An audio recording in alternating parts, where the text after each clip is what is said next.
lumayan macet guys, pada mau nonton Sriwijaya Expo tahun 2022.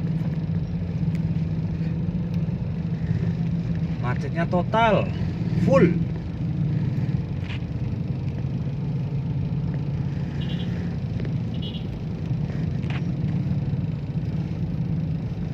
Merayap sedikit demi sedikit.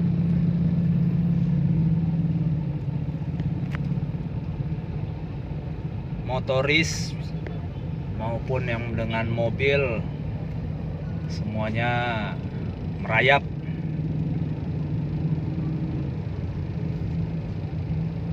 Ini sampai jalan.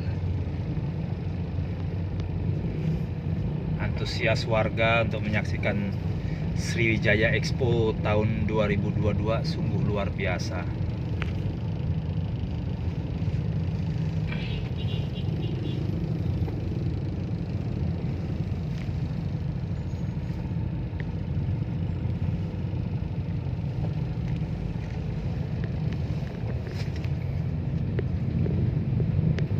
Setengah jam guys, cuma dapat jalan 100 meter.